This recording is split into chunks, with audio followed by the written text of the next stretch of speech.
Somewhere at the back of mind were two circumstances. One was I described myself as an ordinary human being, not brilliant by any means, not the top of my profession by any means, but yet having received so much. That was one thing, that gratefulness, that for having received so much, what was I doing? The second, at that stage, I think, was a circumstance that was apparently lurking somewhere in the background in my mind. I was not conscious of it then.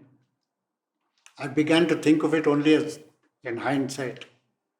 My mother had died of cancer, and she had died by today's reckoning at a very young age.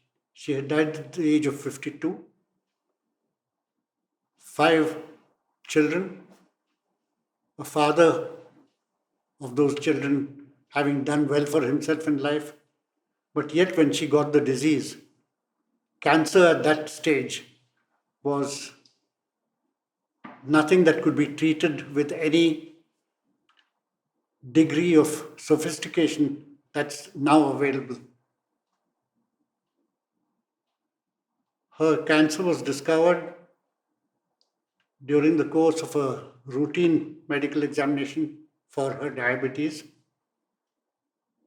and the doctors decided to operate. What was described as a routine operation that would take about half an hour didn't end in half an hour, but ended much later after about 2.5 hours. And during the course of the operation, one of the doctors had come out of the operation theatre to tell us that what we thought was a routine growth has turned out to be malignant, and the operation is quite a challenge. Obviously, the diagnosis being an ordinary growth, the choice of surgeon was also a competent but not qualified for a cancer surgery. And halfway through the operation, it turned into an emergency, and the doctor said that I can't continue with the operation. I need more competent help for this. Sounds like a fairy tale now, but the operation was scheduled for Christmas Day in 1962. The surgeon who had to be called in, the more competent surgeon I described, had to be a surgical oncologist, and he was a Christian. Christmas morning, he and his wife were about to go to church, and when the operating surgeon called for him, he said, "Yes, I'll definitely come and continue the operation, but I'm just entering church. So as soon as I finish the service, I'll come." A thought that my wife and I were young at that time,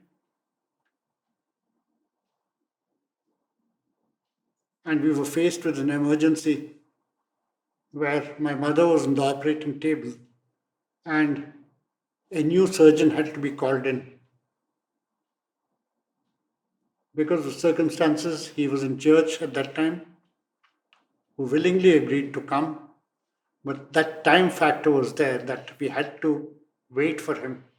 And I clearly remember some of the thoughts that stick in your mind was my wife and I drove to the church and waited outside the church. And when he came out, we talked to him. He said, "Yes, let me go quickly home. I have to collect something from home and I'll come with you." He came with us to the hospital, completed the operation. But what the team told us was, it is malignant, no doubt. We'll send it for a biopsy.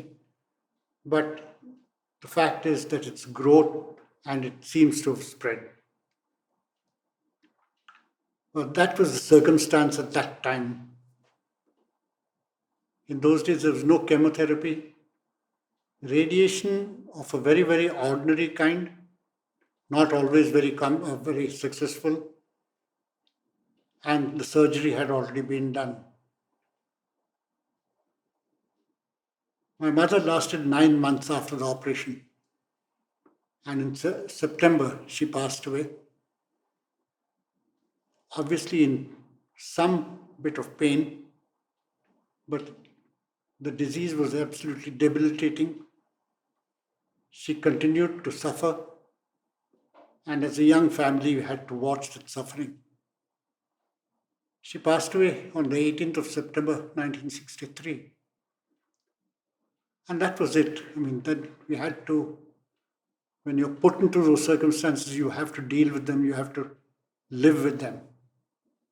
We grew, life continued after that. My father became a widower in 1963 and he passed away in 1992. So he lived the life of a widower for over 30 years.